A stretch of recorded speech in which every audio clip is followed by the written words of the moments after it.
नमस्कार। माउन्टेन समाचारमा स्वागत छ। म बिन्दु अधिकारी र म उषा काफले। सुरुमा मुख्य समाचार।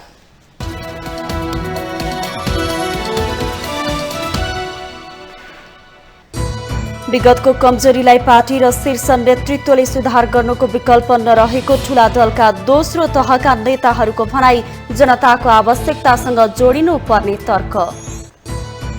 राष्ट्रपति पौडेलको स्वास्थ्यमा क्रमिक सुधार। उपचारलाई लिएर भइरहेको आलोचना र टिप्पणीले राष्ट्रपति संस्थालाई बदनाम गर्न खोजिएको शीतल निवासको गुनासो। झापामा एमाले अध्यक्ष ओलीमाथि भएको अभद्र व्यवहारको सरकारले गर्यो निन्दा। मिटर ब्याजीमाथि प्रहरीले बल प्रयोग गरेको घटनामा गृहमन्त्री श्रेष्ठले मागे माफी। काठमाडौँ उपत्यकामा विद्युतको तार भूमिगत गर्ने परियोजनामा भौतिक पूर्वाधार मन्त्रालय र प्राधिकरण बीच खटपट। समन्वय नहुँदा काममा ढिलाइ। दुवै निकाय आरोप प्रत्यारोपमा। मध्य प्रदेशका भौतिक पूर्वाधार विकास मन्त्रालयका सचिवलाई निर्माण व्यवसायीले कार्यकक्षमै थुने। सम्पन्न भएका योजनाहरूको भुक्तानी नदिएको आरोप। अमेरिकी राष्ट्रपति बाइडेनले जापानमा आयोजना हुने G7 का नेताहरूको शिखर सम्मेलनमा भाग लिने। युक्रेन युद्ध लगायतका विषयमा छलफल हुने। र इन्डियन प्रिमियर लिग आइपिएलमा कोलकाता नाइट राइडर्ससँग रोयल च्यालेन्जर्स बेंगलोर पराजित। 201 रनको लक्ष्य पछ्याएको बेंगलोर 179 रनमा सीमित।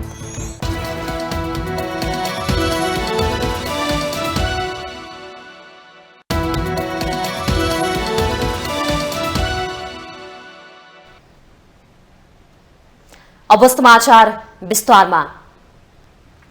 जसरी गत मंसिर 4 को चुनावमा राष्ट्रिय स्वतन्त्र पार्टीले छक्क पार्ने जनमत प्राप्त गर्यो, त्यसको 6 महिनापछि उपनिर्वाचनमा उसको लोकप्रियता घटेन बरु बढ्यो। रासोपाको बढ्दो प्रभावले पुराना ठूला दलका शीर्ष नेताहरूलाई चुनौती थपिएको छ। राजनीतिक अस्तित्वका लागि हुने अबको शक्ति संघर्ष को सकिने र को टिक्ने बीचकै हुने टड्कारो देखिन्छ। एक रिपोर्ट। स्थापनाको 1 वर्ष नपुग्दै राष्ट्रिय स्वतन्त्र पार्टीले नेपालको इतिहासमै चमत्कारिक नतिजाहरू ल्याइरहेको छ। 6 महिना बीच उसको प्रभाव हत्तै बढ्यो। मंसिर 4 को चुनावमा होस् या वैशाख 10 मा सम्पन्न उपनिर्वाचनमा राष्ट्रिय स्वतन्त्र पार्टीको लोकप्रियता बढ्दा ठूला दलमाथि ठूलै चुनौती थपिएको छ। नेपाली कांग्रेसबाट मंसिर 4 को चुनावमा सांसद निर्वाचित भएका थिए वर्तमान राष्ट्रपति रामचन्द्र पौडेल। उनकै क्षेत्रमा उपनिर्वाचनमा राष्ट्रिय स्वतन्त्र पार्टी भारी मतान्तरले विजयी भयो। नेकपा एमालेले सोही क्षेत्रबाट नराम्रो झड्का खायो। अघिल्लो चुनावभन्दा 9000 मत घट्यो एमालेको। आफ्नो समर्थकको मत फुत्कदैन भन्ने एमालेले कार्यकर्ताहरूको मत समेत जोगाउन नसकेको देखियो तनहुँमा। चितवन र बारामा पनि त्यही हालत भयो। चुनावी नतिजाले मुख्य दलहरूप्रति बढ्दो असन्तुष्टि जनस्तरमा मात्र नभई पार्टीभित्र पनि बढिरहेको देखाएको छ। अब उनीहरूका लागि सच्चिने वा सकिने बाहेक विकल्प देखिँदैन। सबै क्षेत्रमा वास्तवमा भन्नुहुन्छ भने निराशा बाहेक केही पनि छैन। यस्तो परिस्थितिमा आम जनताहरूमा चरम निराशा बढ्नु, हामी यति ठुलो राजनीतिक परिवर्तनको लागि सङ्घर्ष गऱ्यौँ, 62-63मा रगत बगाउन तयार भयौँ, 17,000 भन्दा बढी मान्छेले चाहिँ बलिदान दिएर रगत बगाउने पनि काम भयो। यही बिचमा यति धेरै सङ्घर्ष गर्दा रगत पसिना बगाउँदा आएका परिवर्तनहरू पछि पनि देशमा चाहिँ आर्थिक समृद्धिको बाटोमा मुलुक नजाने, सुशासनको बाटोमा मुलुक नजाने हो भनेदेखि अब के अर्थ भयो त्यो परिवर्तनको भन्ने आम जनतामा त्यो आक्रोश छ। यो यथार्थ हो। यो विषयलाई ठूला राजनीतिक पार्टीहरूले अत्यन्तै गम्भीरताका साथ लिनुपर्छ। कांग्रेस र एमालेले आफ्नो गढ मानेको क्षेत्रमा पनि कार्यकर्ता गुमाउँदै गएका छन्। कार्यकर्ता आफूले जतिसुकै ठूलो गल्ती गर्दा पनि सहे र समर्थन गरिरहन्छन् भन्ने भ्रम पालेका नेताहरूलाई धक्का लागेको छ। यसपटक पटक पटक नेतृत्वमा पुग्ने अनि नातावाद र कृपावादलाई मापदण्ड बनाएर अवसर प्रदान गर्ने प्रवृत्ति विरुद्ध कार्यकर्ताले नै विद्रोह गरेका छन्। यतिसम्म कि त्याग सङ्घर्ष गर्नेहरू पाखा लगाइए। कि भनेको मान होइन भने छोडेर जाऊ भने जस्तो गर्न थाल्दा मुख्य दलका नेताहरूप्रति असन्तुष्टि आक्रोशमा बदलिँदै गयो। यतिसम्म कि त्याग सङ्घर्ष गर्नेहरू पाखा लगाइए। कि भनेको मान होइन भने छाडेर जाऊ भने जस्तो गर्न थाल्दा मुख्य दलका नेताहरूप्रति असन्तुष्टि आक्रोशमा बदलिँदै गयो। कार्यकर्ताहरूको असहयोग छर्लङ्ग देखियो। जनताले त झन् नेताहरूलाई एनामा उनीहरूको सक्कली अनुहार देखाइदिए। अब आत्मसमीक्षा गरेर जनहितमा केन्द्रित हुने वा त्योभन्दा ठूलो धक्का खाने। नोकियाको पुरानो फोन यत्रो हुन्थ्यो, त्यो बोकेर हिँड्थ्यौँ। त्यहाँ एसएमएस पनि सबै आउँदैन थियो, फोटो आउँदैन थियो, मेल गर्न पाइँदैन थियो, फोटाहरू हुँदैन थियो। अहिले नयाँ एप्स सबै आउने भएपछि बढी मूल्य तिरेर हामी त्यसमा गयौँ नि। पार्टीलाई पनि नयाँ एप्स अनुसार चलाउनुपर्छ, परिवर्तन सँगसँगै जानुपर्छ। र अब हामीले बिपी कोइरालाले यो गर्नुभयो, गणेश मान्जीले किस्नीले भने होइन, नयाँ पुस्तालाई हामीले दिने नारा हो। विदेश पलायन भएका मान्छेहरूलाई स्वदेशमा आकर्षण गर्ने कामहरू के छन्, तितिएको मनहरू, विरक्तिएको मनहरूलाई कसरी सम्बोधन गर्न सक्छौँ, यो कुरामा हामीले सम्बोधनको जरुरी छ। मङ्सिर 4 मा होस् या वैशाख 10 को उपनिर्वाचनमा नै किन नहोस्, राष्ट्रिय स्वतन्त्र पार्टीले पाएको जनमतले नेपालको राजनीतिक प्रवृत्तिमा ठूलै फेरबदलको संकेत देखाएको छ। दलहरूमा पुस्तान्तरणको बहसले सार्थकता पाउने गरी धक्का बढ्न थालेको छ। सच्चिने भनेकै नेताहरूले नेतृत्व हस्तान्तरणको मार्ग प्रशस्त गर्नु हो। जनताले स्पष्ट रूपमा 30 वर्षभन्दा बढी सत्तामा रङ मङ्गिएकालाई अस्वीकृत गर्दैछन् भन्ने सन्देश यो उपनिर्वाचनले दिएको छ। माउन्टेन टेलिभिजन HD का लागि बटुकराज गिरीको रिपोर्ट।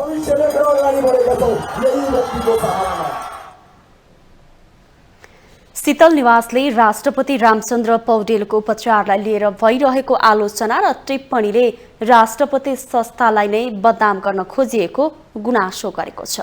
भारतको नयाँ दिल्ली स्थित All India Institute of Medical Sciences एम्समा उपचाररत राष्ट्रपति पौडेलका बारेमा समाचार र टिप्पणीलाई लिएर उहाँका प्रेस विज्ञ किरण पोखरेलले बुधबार एक वक्तव्य सार्वजनिक गर्नु भएको छ।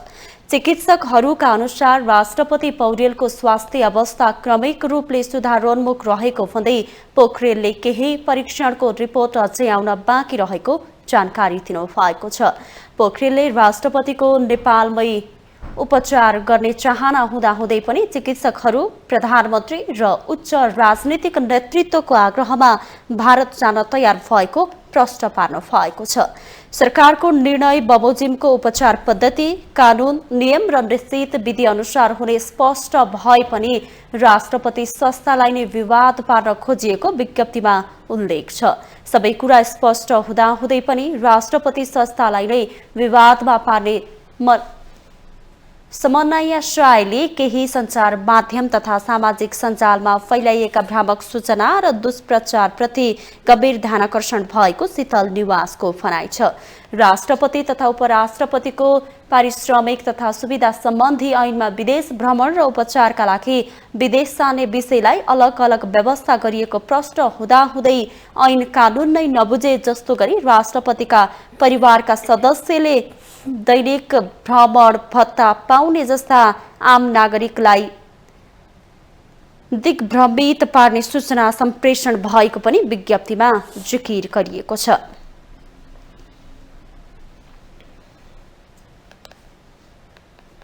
उपप्रधानमन्त्री तथा गृहमन्त्री नारायण काजी श्रेष्ठले एमाले अध्यक्ष केपी शर्मा ओलीमाथि अभद्र व्यवहार प्रदर्शन गर्नेलाई प्रहरीले नियन्त्रणमा लिएको बताउनु भएको छ। बुधबारको प्रतिनिधि सभा बैठकमा बोल्दै गृहमन्त्री श्रेष्ठले झापाको बुधबारेमा एमाले अध्यक्ष ओली सहभागी भएको कार्यक्रममा कोशी प्रदेश नामाकरणमा विरोध गर्नेहरूले ढुङ्गा मुढा गरेको भन्दै सो घटना हुनु दुःखद भएकाले सरकारको तर्फबाट निन्दा गरेको बताउनु भयो। उहाँले प्रहरीले ढुङ्गा मुढा गर्ने व्यक्तिलाई नियन्त्रणमा लिएको जानकारी गराउनु भयो। गृहमन्त्री श्रेष्ठले अराजक गतिविधि गर्नेलाई सरकारले छुट दिन नसक्ने स्पष्ट पार्नुभयो। संविधानको प्रभावकारी कार्यान्वयनको निम्ति दृढ छ। यो संविधान अन्तर्गत लोकतान्त्रिक अधिकारको प्रयोग गर्न र शान्तिपूर्ण रूपमा वैधानिक बाटोबाट आफ्नो विचार राख्न, आफ्नो विचारलाई लागू गर्ने प्रक्रियामा जनमत निर्माण गर्न छुट छ।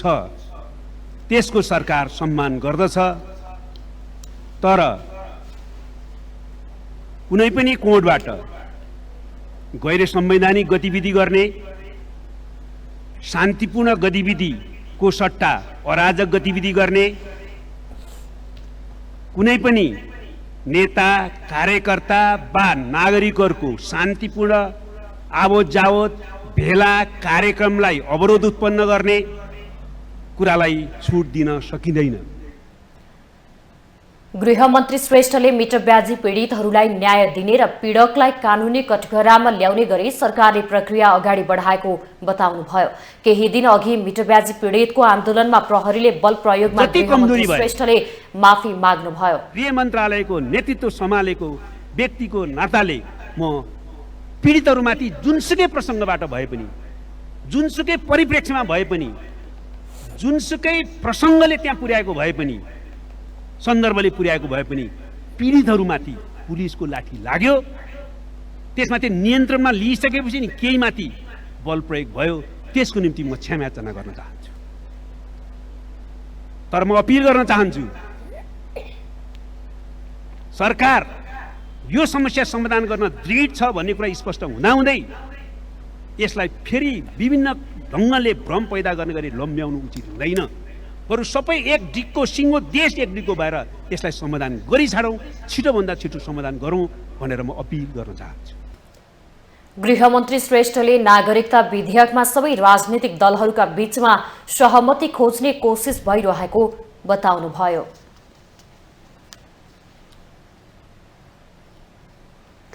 अर्थमन्त्री डाक्टर प्रकाश शरण महतले अर्थतन्त्रमा देखिएका चुनौती सत्ता र प्रतिपक्ष मिलेर समाधान गर्न आवश्यक रहेको बताउनु भएको छ।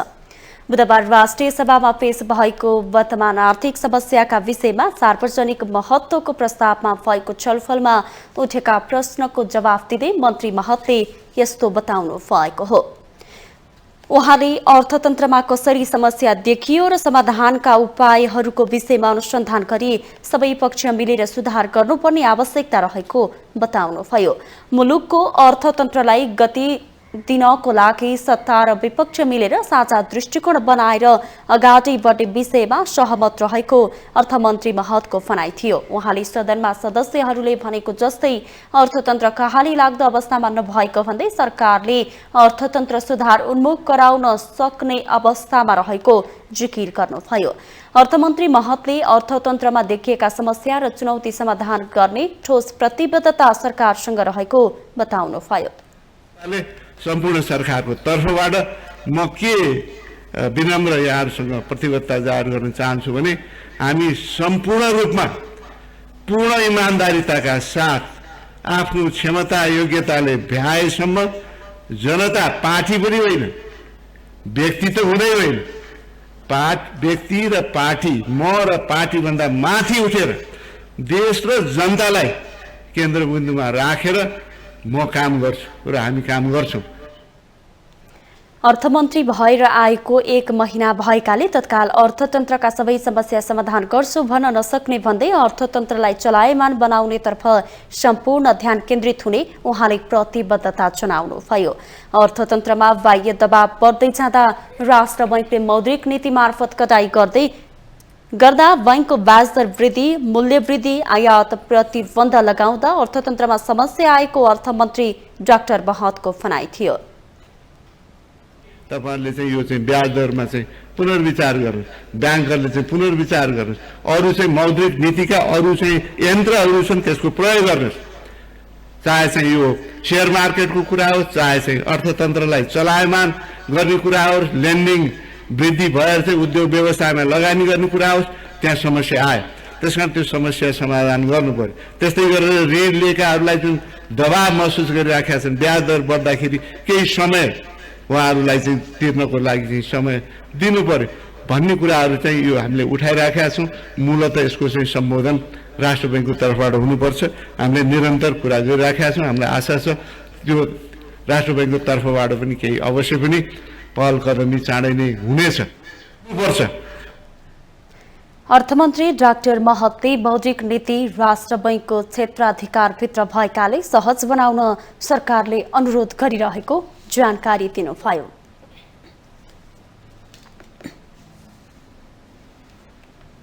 नेकपा एमालेका वरिष्ठ उपाध्यक्ष ईश्वर पोखरेलले राष्ट्रिय शक्ति निर्माण गर्नुपर्ने आवश्यकता रहेको बताउनु भएको छ। मनमोहन अधिकारीको 24औं स्मृति दिवसको अवसरमा ललितपुरमा आयोजित कार्यक्रमलाई सम्बोधन गर्दै उहाँले बलियो राष्ट्रिय शक्ति निर्माण गर्न आवश्यक रहेको बताउनु भएको हो। पोखरेलले राष्ट्रिय शक्ति निर्माण गर्दा मनमोहन अधिकारीका विचार र कामहरूबाट विप्रेरित भएर अघि बढ्नुपर्नेमा जोड दिनुभयो। उहाँले राष्ट्रिय शक्ति निर्माण गर्दा राष्ट्रको स्वार्थलाई सर्वोपरि राखेर अघि बढ्नुपर्ने आवश्यकता रहेको पनि उल्लेख गर्नुभयो। वर्तमान राष्ट्रिय राजनीतिमा दुई केन्द्र देखा परेका गरेका भन्दै राष्ट्रिय स्वाभिमान, स्वतन्त्रता र देश बनाउने नेतृत्व एमाले गरिरहेको वरिष्ठ उपाध्यक्ष पोखरेलको भनाइ थियो। उहाँले वर्तमान गठबन्धन सिद्धान्तविहीन, उद्देश्यविहीन र लोकतन्त्रको मूल्य मान्यता विपरीत रहेको दावी गर्नुभयो। र व्यवहारबाट निर्देशित भएर अभिप्रेरित भएर चल्यो त्यो नेकपा एमाले आज त्यो नेसनल पोलिटिक्सको त्यो पोललाई लिड गरिरहेको छ भने अर्कोतिर एउटा सिद्धान्तविहीन, उद्देश्यविहीन, एउटा लोकतान्त्रिक मूल्य मान्यता विपरीत गठबन्धन खडा गरिएको छ, जुन गठबन्धनले यो मुलुकलाई धराशायी बनाउने एउटा गलत दिशातर्फ मुलुकलाई लैजाने काम गरिरहेको छ। आज मनमोहन अधिकारीलाई हामीले सम्झना गरिरहँदा, उहाँप्रति सम्मान व्यक्त गरिरहँदा राष्ट्रिय राजनीतिको यो दृश्यलाई, यो चित्रलाई हामीले बुझ्यौं। वरिष्ठ उपाध्यक्ष पोखरेलले वर्तमान गठबन्धनले मुलुकलाई धराशायी बनाइरहेको र देशलाई गलत दिशातर्फ लगिरहेको आरोप लगाउनुभयो।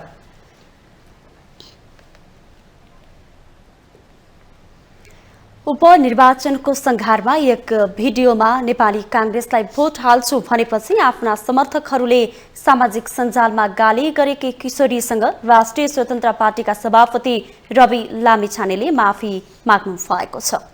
बुधबार बिहान किशोरीको घरमै पुगेर रविले घुँडा टेकेर माफी माग्नु भएको हो। उपनिर्वाचनको चुनावी प्रचार चलिरहँदा एक युट्युबरले सोधेको प्रश्नमा ती किशोरीले आफूले रूपमा भोट हाल्ने बताएकी थिइन्।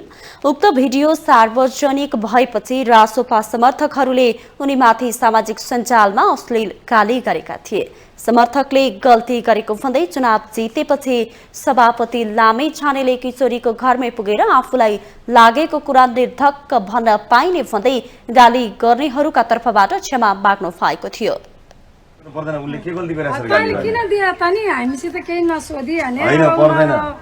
केही गर्नु पर्दैन, सरी नानु है, आइएम एक्सट्रिमली सरी। म यसरी बसेर सरी भन्छु किनभने तपाईँ छोरी जस्तो मान्छे, बहिनी जस्तो मान्छे, तपाईँ जस्तो मान्छेलाई कति नराम्रो भने मेरो लागि राम्रो कुरा होइन त्यो। एकदम मैले त्यस्तो त कसैलाई भन्न कहिले पनि भन्दिनँ, तर केही पर्दैन।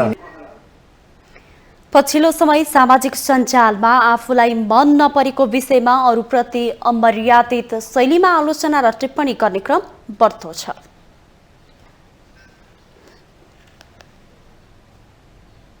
माउन्टेन समाचारमा पालो भएको छ ब्रेकको।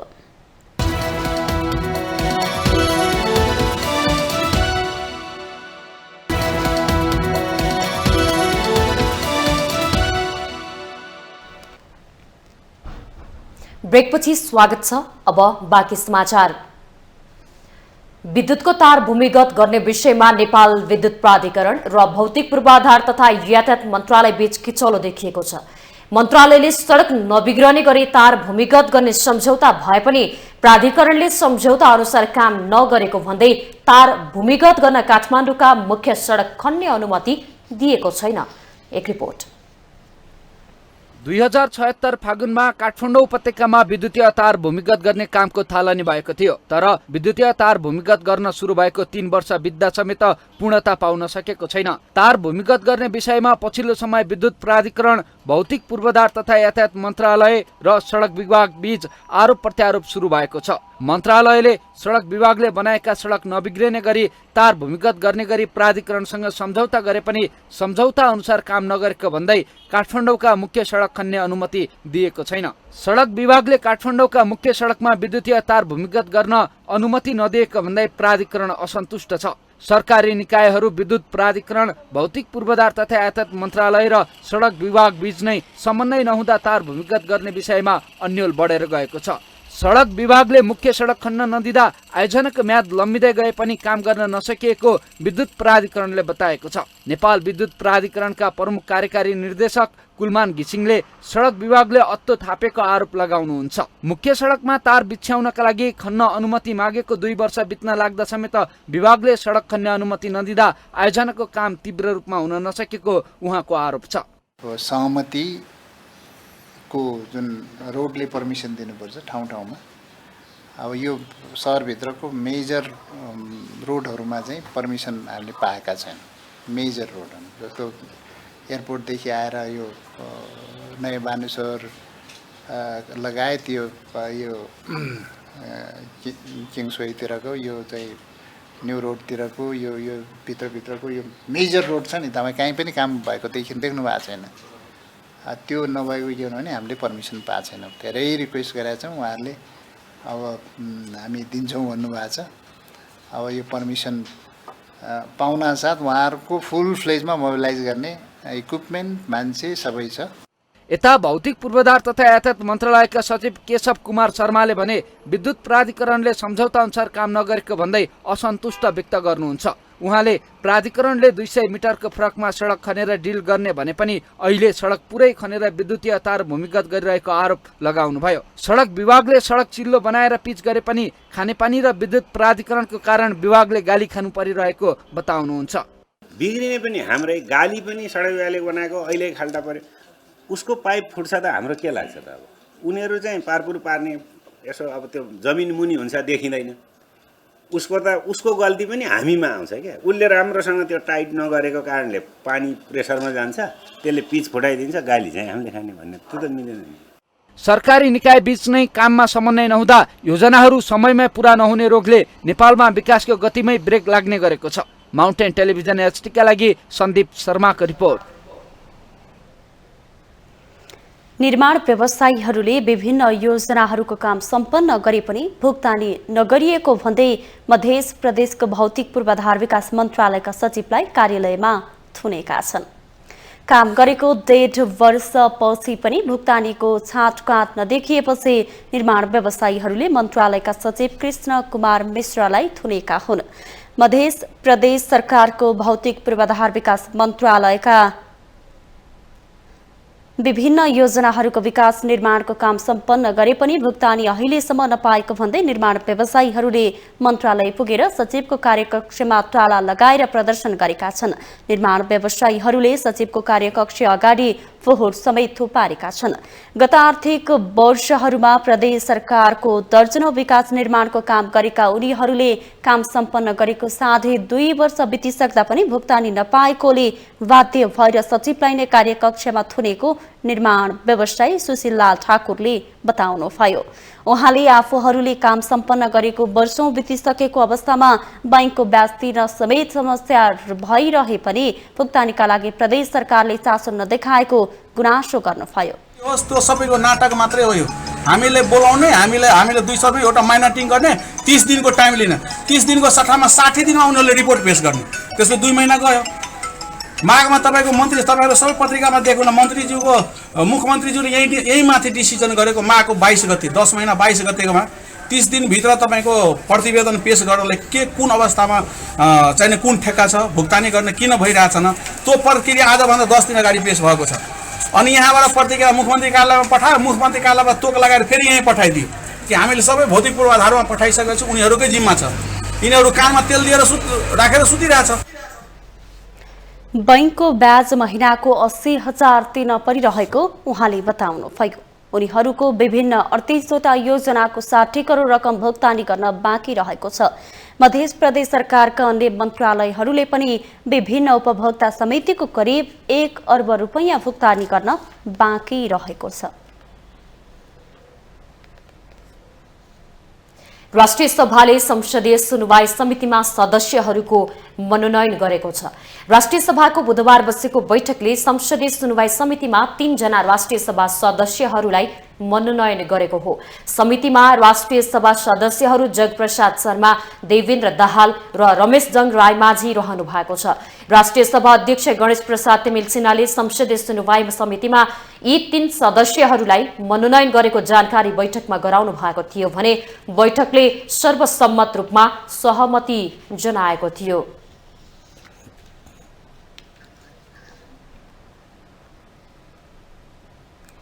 राष्ट्रिय सभा सदस्यहरूले समसामयिक विषयमा सरकारको ध्यानाकर्षण गराएका छन्। बुधबार बसेको बैठकमा सांसदहरूले समानुपातिक निर्वाचन प्रणाली खारेज गर्नुपर्ने, प्रदेश र स्थानीय तहमा स्रोत साधनको परिचालनसँगै भारतमा उपचाररत राष्ट्रपति रामचन्द्र पौडेलको स्वास्थ्य अवस्थाबारे सरकारसँग जानकारी माग गरे। प्रधानमन्त्रीको कार्यकाल 2 पटक, सांसद वा मन्त्री 3 पटक र पार्टी दलको नेतृत्व 2 कार्यकालभन्दा बढी नहुने व्यवस्था गरौँ। समानुपातिक समावेशी सहभागितालाई प्रत्यक्ष निर्वाचन प्रणालीमै समावेश गरी समानुपातिक निर्वाचन प्रणाली खारेज गरौँ। प्रतिनिधि सभा र प्रदेश सभाको सङ्ख्या 275 र 550बाट घटाएर क्रमशः 165 र 330 मात्र बनाऊ। सम्माननीय राष्ट्रपतिज्यू करिब 10 दिनदेखि भारतमा उपचार गरिराख्नु भएको छ, बिरामी हुनुहुन्छ भन्ने हामीले सुनेका छौँ। तर सरकारबाट यसको आधिकारिकता र के भएको हो, उहाँलाई नेपालमा त्यसको उपचार हुन्थ्यो कि हुन्न थियो, अनि उहाँको सुधार कस्तो भइराखेको छ, यो विषयमा सरकारले जनताहरूको लागि सदनमा चाहिँ जानकारी गराउनु पर्छ जस्तो मलाई लाग्छ। किनभने राष्ट्रपति यो देशको अभिभावक हो, अभिभावक बिरामी भएर छिमेकी देशमा उपचार गराइरहनु भएको छ। त्यो सँगसँगै वीर अस्पतालमा भिभिआइपीको चाहिँ उपचारको लागि राखिएको कक्षमा धुलो लागेको छ। हाम्रा भिभिआइपीहरू धेरै जसो बाहिरै गएर उपचार गराइरहनु भएको छ। कुन कुन रोगको नेपालमा उपचार हुँदैन र त्यसलाई सुधार गर्न के गर्न पर्छ भन्ने विषयमा पनि सरकारले ध्यान दिनुपर्छ जस्तो मलाई लाग्छ। यसमा ध्यान आकर्षण गराएँ। धन्यवाद। म नेपाल सरकारसँग विनम्रताका साथ अनुरोध गर्न चाहन्छु। प्रधानमन्त्रीज्यू भारत भ्रमणमा जाँदै हुनुहुन्छ। भारतको सङ्घीय सरकारसँग र उत्तर प्रदेश सरकारसँग कूटनैतिक पहल गरेर उक्त नाका पूर्ववत रूपमा सञ्चालन गरियोस् भनी म सरकारको ध्यान आकर्षण गराउन चाहन्छु। प्रदेश र स्थानीय तहतिर स्रोत पनि दिने, अधिकार पनि दिने र केन्द्रले अनुगमन र निगरानी कडा गर्न किन सकिएन। सेवा प्रवाह र स्थानीय तहलाई जनमुखी बनाउन पर्यो। आवश्यक झन्झटिला प्रक्रियाहरूलाई खारेज गर्न पर्यो। सिंहदरबारमा जनताको के काम हुन्छ, जहाँ गए त्यही भिड छ। किन अझै पनि सिंहदरबार धाइरहनु पर्छ, जनताहरू अझै पनि किन सिंहदरबार धाइरहनु परेको हो। शिक्षा स्वास्थ्यमा गुणस्तर र पहुँच कहिले पुग्छ, स्वास्थ्य बिमाको पहुँच सबै जनताको घर दैलोमा कहिले पुग्छ, स्वास्थ्य बिमा मार्फतको उपचार किन झन्झटिलो भएको हो। सरकारी अस्पतालमा निःशुल्क भनेका औषधि समेत छैनन्। सम्बन्धित निकाय र नेपाल सरकारको ध्यान आकर्षण गराउँदछु। धन्यवाद। राष्ट्रिय सभा सदस्यहरूले सरकारको काम गर्ने शैली प्रभावकारी नभएको भन्दै गुनासो समेत गरेका थिए।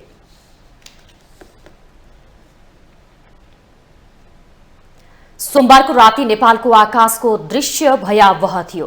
उडेको जहाजमा आगो लाग्दा देख्नेहरू त आत्तिए भने यात्रीको हालत के थियो होला? आखिर किन त्यस्तो भयो? के काठमाडौँ स्थित विमानस्थलमा उडान सुरक्षा संयन्त्र मजबुत छ? हेरौं यो रिपोर्ट।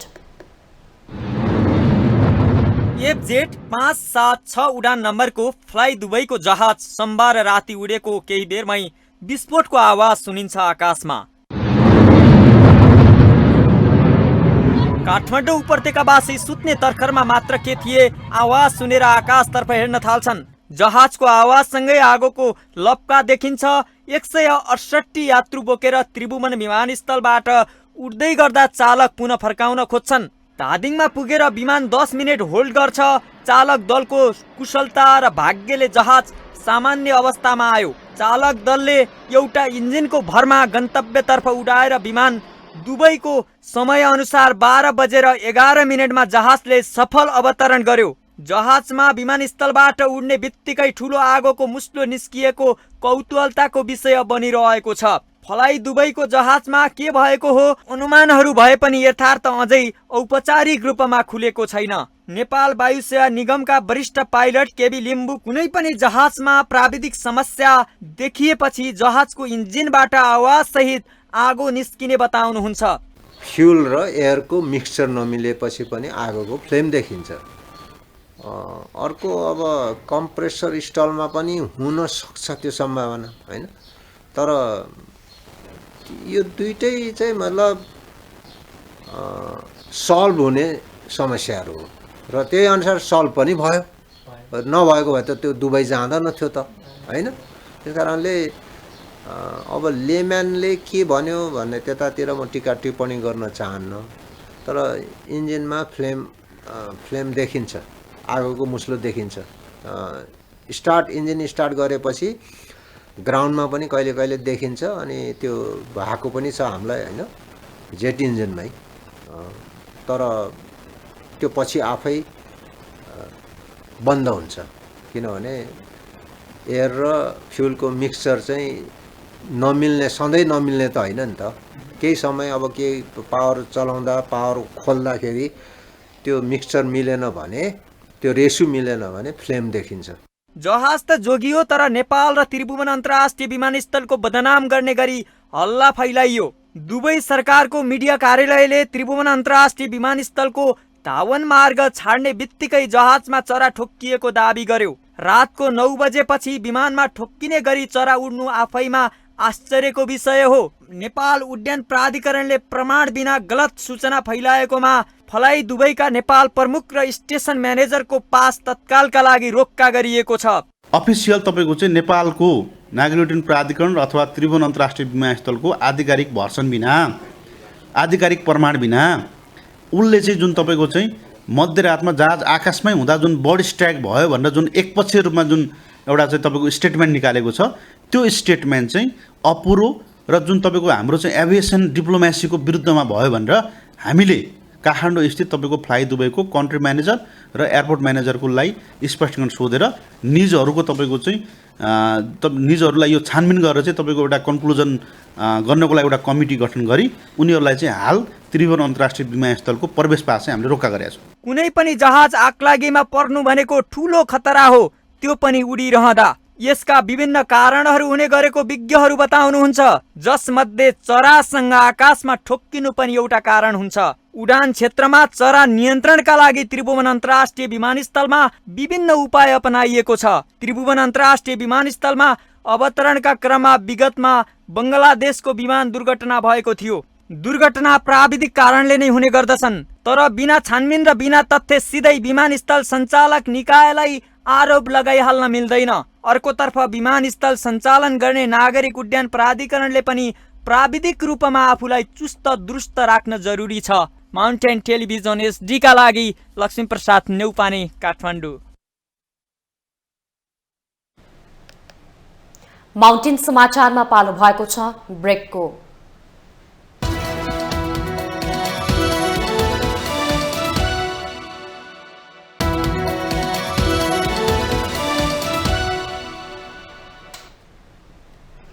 ब्रेकपछि स्वागत छ। अब बाँकी समाचार।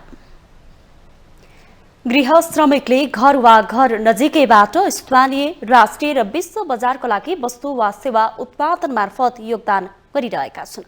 तर विश्वभर कुल श्रमिक शक्तिको 10% हिस्सा ओगट्ने त्यस्तो श्रमिकहरूको सही पहिचान र मूल्याङ्कन हुन भने सकिरहेको छैन।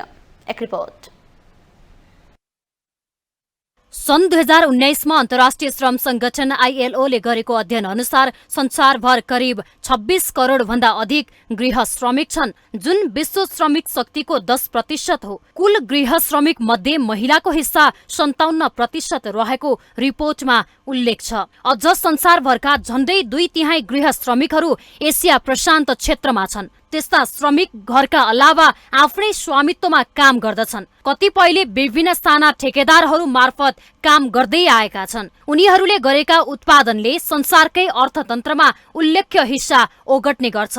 गृह श्रमिकहरूले आफ्नो कार्यको मूल्याङ्कन गर्न र संगठन निर्माण गर्न संघर्ष नगरेका होइनन्, तर हालसम्म पनि उनीहरूले बजारसम्मको पहुँचमा अभाव, सामाजिक सुरक्षाको अभाव र जलवायु परिवर्तन लगायतका असरहरू आफ्नो दैनिक जीवनमा सामना गरिरहेका छन्। अनौपचारिक अर्थतन्त्रका अन्य कामदार जस्तै अधिकांश गृह श्रमिकले पनि पर्याप्त आर्थिक अवसर पाएका छैनन्। अब हाम्रो गृह श्रमिकको मुद्दा भनेको तपाईँको कसरी पिस रेटमा वर्ल्ड वाइड हाम्रो के छ भने हरेक उसमा चाहिँ कम्पनीका मालिकहरू जसको हाम्रो पिस रेटमा यति पैसाको दरले तैँले काम गर ठेका जस्तो ठेकेदारले उ गरेर जस्तो होइन पिस रेटमा काम गरिदिएको हुन्छ। टाइममा बुझाएन भने हाम्रो ज्यालाहरू आएको हुँदैन, हाम्रो हकितको अब केही ऊ पनि हुँदैन, होइन सुनाइ पनि हुँदैन। गृह श्रमिक भनेको चाहिँ जो घरमै बसेर आय आर्जनको लागि काम गरिन्छ त्यस्ता व्यक्तिलाई चाहिँ हामी गृह श्रमिक भन्छौँ।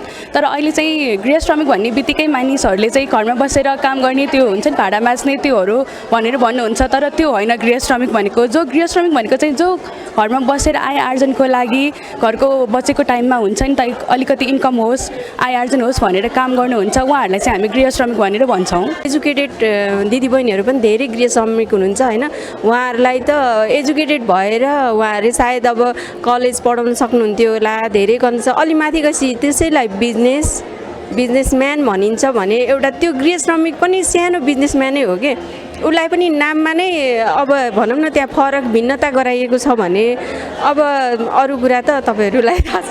न त कानुनी अधिकार न त सामाजिक सुरक्षा, तैपनि गृह श्रमिक निरन्तर परिश्रमको पसिना बगाइरहेका छन्। उनीहरूको आवाजको प्रतिनिधित्व सायदै देखिन्छ, न त आफ्नो अधिकारका लागि सशक्त आवाज उठाउने ऊर्जा प्राप्त गर्न सकेका छन्। गृह श्रमिकको विषयमा सरकार भने जिम्मेवार बन्न सकेको छैन।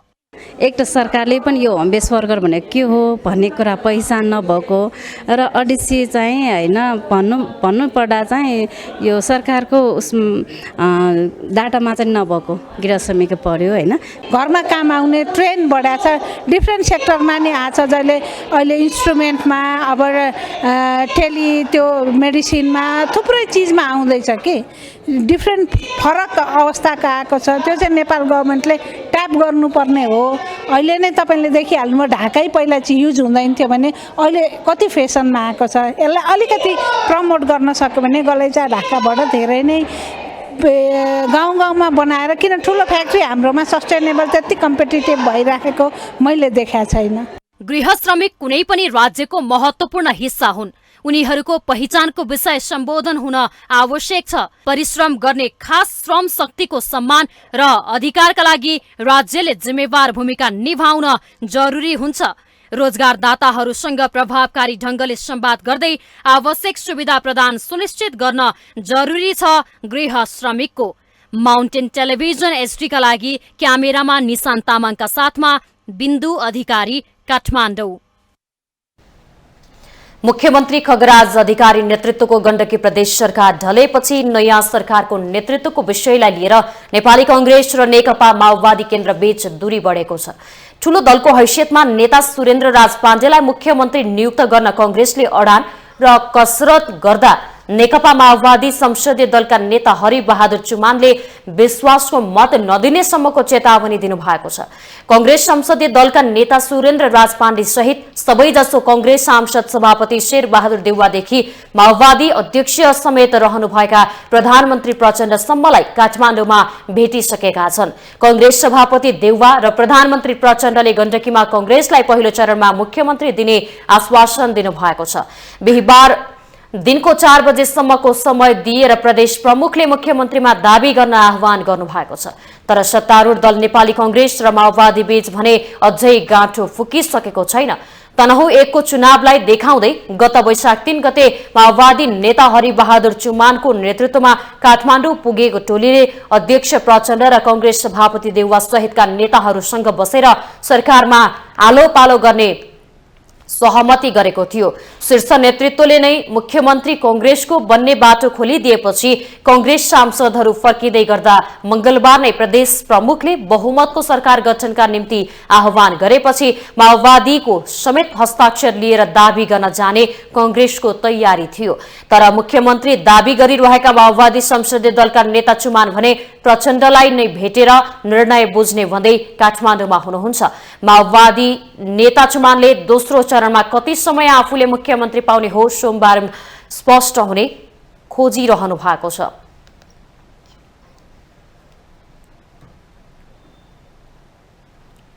एमडी, एमएस, एमबीबीएस र सम्पूर्ण चिकित्सा शिक्षा विज्ञानको योग्यताक्रम विपरीतको भर्ना प्रक्रिया विरुद्ध चिकित्सकहरूले प्रदर्शन गरेका छन्। बुधबार माइती घर मण्डलामा भेला भएर चिकित्सकहरूले चिकित्सा शिक्षा आयोगले गरेको सर्वोच्च अदालतको आदेश अवज्ञा र एमडी, एमएस, एमबीबीएस र सम्पूर्ण चिकित्सा शिक्षा विज्ञानको योग्यताक्रम विपरीतको भर्ना प्रक्रिया विरुद्ध प्रदर्शन गरेका हुन्। प्रदर्शनमा सहभागी चिकित्सकहरूले चिकित्सा शिक्षा आयोगले जारी गरेको नतिजामा योग्यताक्रम मिचिएकाले आन्दोलनमा उत्रिन बाध्य भएको बताएका छन्। मेरिटोक्रेसी कायम गर्न अदालतले आदेश दिए पनि चिकित्सा आयोगले पालना नगरेको उनीहरूको आरोप छ। दक्षताको मात्रै समस्या नभई छात्रवृत्ति र पैसा तिर्ने कुरामा पनि समस्या रहेको चिकित्सकहरूले बताएका छन्। चिकित्सा शिक्षा आयोगले आफूहरूमाथि अन्याय गरेको भन्दै दक्षता अनुसार पढ्न पाउनुपर्ने प्रदर्शनमा सहभागी चिकित्सकहरूको माग छ। जारी गरेको नतिजामा चाहिँ हाम्रो मेरिटोक्रेसी मेचिएको छ। त्यसको लागि भनेर हामी धेरै नै दिनदेखि यहाँ सङ्घर्षरत छौँ। अदालतमा पनि मुद्दा परेको छ र त्यसको सुनवाई बिचमा भए तापनि हाम्रो पक्षमा चाहिँ अझै पनि कुरा मिलेको छैन। र यहाँ चाहिँ दक्षताको मात्रै समस्या नभएर छात्रवृत्ति र पैसा तिर्ने समस्या आउँछ क्या। हामीले छात्रवृत्तिमा पढ्यौँ भनेदेखि सरकारी तहमा तलब खान पाउँछौँ र सिटीमा पढ्न पाउँछौँ, तर पैसा तिर्नु पऱ्यो भने 24 लाख रुपियाँ तिर्नुपर्ने हुन्छ हामीले। आर्थिक भार पनि हामीलाई परेको छ क्या। सो यो दुइटै कुराको चाहिँ हामीले सरकारले सुनिदियोस्, अदालतको आदेश पालना गर भनेर प्रेसर दियो सरकारले आयोगलाई भन्ने चाहना हो। हामी त्यही नै मागेको छ। र यो मेरिटोक्रेसी मिचिएको कारणले गर्दाखेरि हामीलाई समयको बर्बाद छ, पैसाको नोक्सान भएको छ होइन। आज 5 महिना भइसक्यो परीक्षाको व्यवस्थापन हुन नसकेको।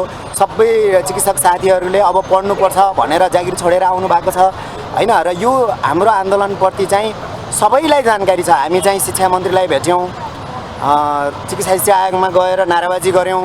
जुन हाम्रो चिकित्सा शिक्षा आयोगले गरेको हामीमाथिको अन्यायले गर्दा हो। हाम्रो चाहिँ के हुन्छ भन्दाखेरि चाहिँ अहिले हाम्रो मेरिटोक्रेसी मिचेको छ। त्यो ऱ्याङ्क अनुसार हाम्रो सिट नपाएको कारणले गर्दा हामी यति दिनदेखि यहाँ धरनामा बसेको छौँ। चिकित्सा शिक्षा आयोगले चाहिँ नियम विरुद्ध अस्ति नै हामीले मुद्दा जितिसकेर पनि पालना गरेको छैन। त्यही कारणले गर्दा हामी अहिले यहाँ बस्नु परेको छ। चिकित्सकहरूले विगत 4 महिना यता आन्दोलन गर्दै आएका छन्।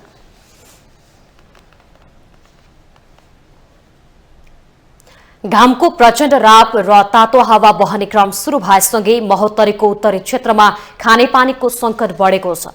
गर्मीयाममा खानेपानीको मुहान सुक्दै र गहिरिँदै गएपछि बर्दिवास नगरपालिका सहित उत्तरी क्षेत्रका बस्तीमा खानेपानीको हाहाकार भएको हो।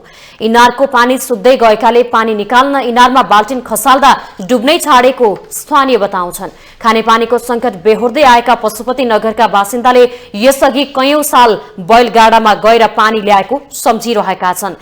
इनार धमाधम सुक्दै गएपछि बाली नाली सुक्न थालेका छन्। तरकारी खेती मुख्य बाली लगाइने यहाँ लहरे तरकारीका बोट पानी नपाएर सुक्दै गएका छन्। पछिल्ला वर्षहरूमा पहाडी थुम्का, नदी किनार, नदी उकास र वन क्षेत्रको अनियन्त्रित दोहन बढेसँगै सन्तुलित वर्षा हुन छाडेकाले पानीको स्रोतका मुहान गहिरिँदै गएको विज्ञहरू बताउँछन्। प्राकृतिक सम्पदाको अनियन्त्रित दोहन बढेसँगै वातावरणीय सन्तुलन खलबलिएको छ। यसले गर्दा अल्पवृष्टि, अनावृष्टिसँगै बाढी पहिरोका समस्या पनि बढ्दै गएका छन्।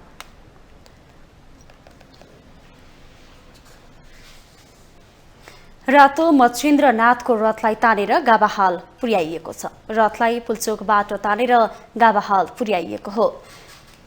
बुधबार गावाहालमा स्थानीय जात्रा पनि छ। सोमबारबाटै सुरु भएको रथ यात्रा त्यही दिन गावाहाल पुर्याउनु पर्ने भए पनि मंगलबार मात्रै गावाहाल पुर्याइएको हो। रथलाई पाटनका विभिन्न स्थानमा परिक्रमा गराइन्छ। पुल्चोक, गावाहाल, सुन्दारातर्फ महाबौद्ध र चाकोबहाल हुँदै लगनखेल, पोदेटोल र जाउलाखेलमा परिक्रमा गराइन्छ। मच्छिन्द्रनाथको जात्राका क्रममा नरिवल खसालले जात्रा र भोटो खेलाउने जात्रा पनि पर्दछ। जाउलाखेल पुर्याइएपछि रथबाट भोटो देखाएर जात्रा समाप्त गरिन्छ। हरेक दिन रथ तानेर पुर्याइएका ठाउँमा जात्रा मनाइन्छ। रातो मच्छिन्द्रनाथको दर्शन गरेमा सुख, शान्ति र समृद्धि मिल्ने विश्वास छ। यो नेपालकै सबैभन्दा लामो जात्रा पनि हो। मच्छिन्द्रनाथलाई अवलोकेश्वर, पुङदोया लगायत नामले पनि पुकारिन्छ। ललितपुरको पुल्चोकमा तयार पारिएको 32 हात अग्लो रथमा रातो मच्छिन्द्रनाथको रथारोहण गराइएको चौथो दिन सोमबारबाट रथयात्रा सुरु गरिएको हो।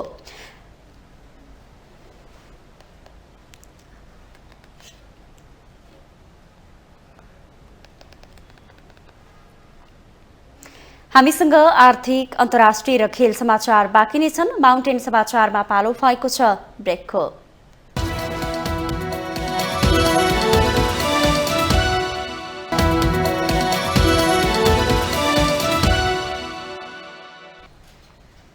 ब्रेकपछि स्वागत छ। अब आर्थिक समाचार। आर्थिक समाचारको साथमा जगदम्बा सुपर साइन तथा ग्याल्बा प्लस जीवनभरको भरोसा प्रस्तुत छ। रिद्धि सिद्धि सिमेन्ट गुणस्तरको नयाँ स्तर।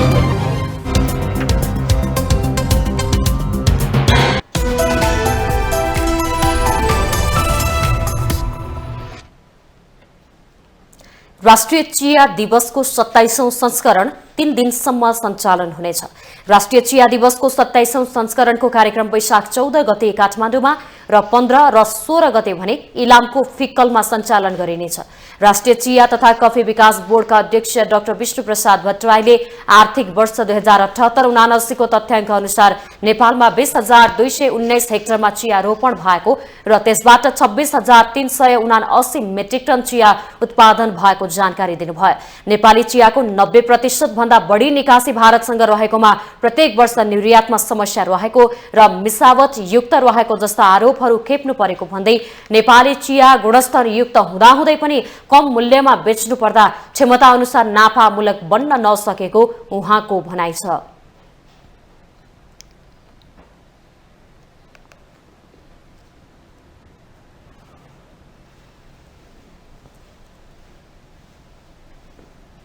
हाम्रो विश्व बजारमा वर्ल्ड टी टेस्टिङ कम्पिटिसनमा हामीले 6वटा गोल्ड मेडल र 4वटा सिल्भर मेडलसम्म ल्याउन सफल भएका छौँ। यो नेपाल राष्ट्रको लागि एउटा असाध्यै ठुलो एउटा चिया क्षेत्र विकासको लागि चाहिँ सफलताको रूपमा हामीले लिएका छौँ र यसको फलस्वरूप विश्व बजारमा चाहिँ नेपालको चिया चाहिँ माग बढिरहेको छ। अध्यक्ष भट्टराईले नेपालमा चियाको उत्पादन तथा प्रशोधन प्रविधि सम्बन्धी विषयमा आवश्यक अनुसन्धान नहुँदा नेपालको आफ्नै चियाको जात तथा प्रविधि विकास हुन नसकेको बताउनुभयो।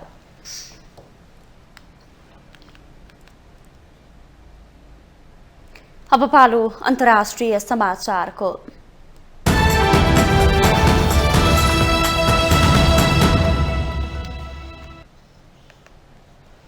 अमेरिकाका राष्ट्रपति जो बाइडेनले आगामी जेठ 5 देखि 7 गतेसम्म जापानको हिरोसिमामा आयोजना हुने G7का नेताहरूको शिखर सम्मेलनमा सहभागी हुनुहुने भएको छ। उक्त घोषणा राष्ट्रपतिको कार्यालयले आज गरेको हो। शिखर बैठकको कार्यसूची युक्रेन युद्ध, विश्वव्यापी जलवायु तथा खाद्य सङ्कट तथा समावेशी आर्थिक वृद्धि हुने राष्ट्रपति कार्यालयका सञ्चार अधिकृतले जारी गरेको विज्ञप्तिमा उल्लेख छ। G7 मा बेलायत, Canada, France, Germany, Italy, Japan र संयुक्त राज्य अमेरिका छन्। दोस्रो विश्व युद्धमा अमेरिकाले आणविक बम खसालेको उक्त स्थानमा हुने शिखर बैठकमा जापानले आणविक निशास्त्रीकरणलाई मूल मुद्दा बनाउने प्रधानमन्त्री फुमियो किसिडाले बताउनु भएको छ।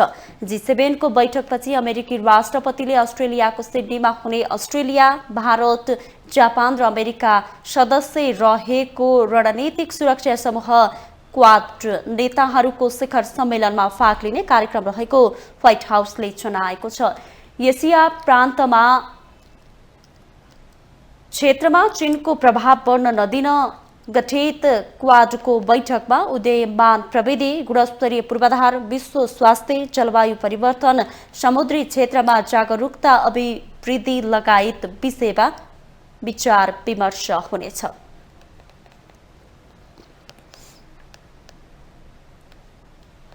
अब खेल समाचार।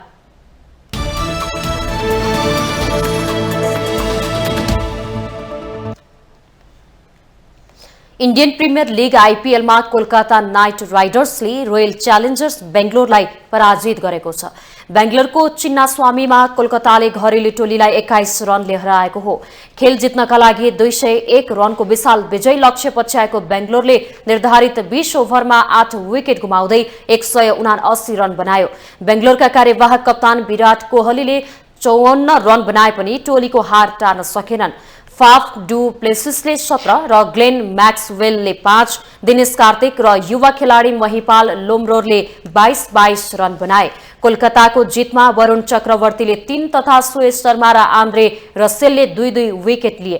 यसअघि टस हारेर पहिला ब्याटिङको निम्तो पाएको कोलकाताले निर्धारित 20 ओभरमा 5 विकेट गुमाउँदै 200 रन बनायो। कोलकाताको जितमा ओपनर जेसन रोयले 56, नीतिश राणाले 48, वेन्टेज एयरले 31 र नारायण जगदीशनले 27 रन बनाए। बेंगलोरका बानिन्दु हसरङ्गा र विजय कुमारले 2-2 विकेट लिए। बेंगलोरले अब सोमबार लखनऊ सुपर जायन्ट्ससँग तथा कोलकाताले शनिबार गुजरात टाइटन्ससँग खेल्नेछ। कोलकाता 8 खेलमा 6 अङ्कका साथ 7औं स्थानमा छ। बेंगलोर 8 खेलमा 8 अङ्कसँगै 5औं स्थानमा छ। चेन्नई सुपर किङ्स 7 खेलमा 10 अङ्कका साथ शीर्ष स्थानमा रहेको छ।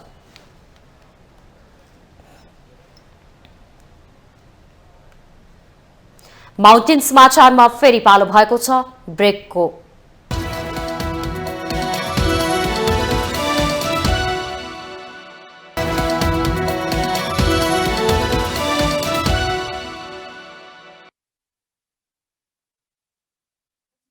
यससँगै हामी माउन्टेन समाचारको अन्त्यमा आइपुगेका छौं। जाँदा जाँदै अहिलेसम्मका मुख्य समाचार पुनः एकपटक।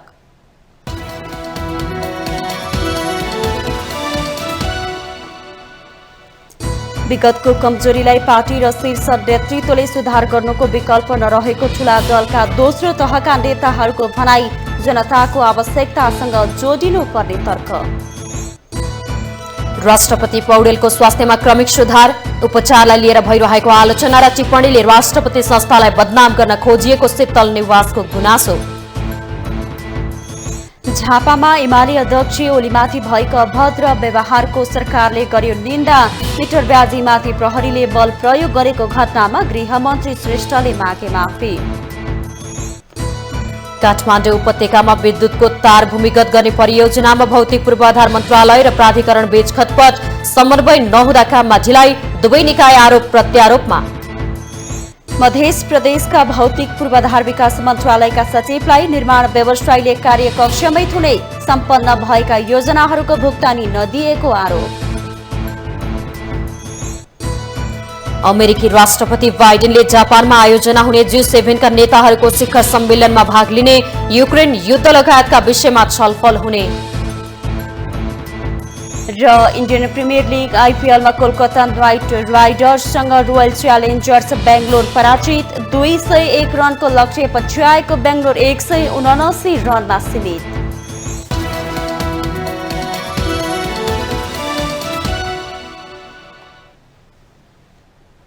माउन्टेन समाचार अहिलेलाई सकियो। सत्य, तथ्य र निष्पक्ष समाचारका लागि माउन्टेन टेलिभिजन HD हेर्दै रहनुहोला।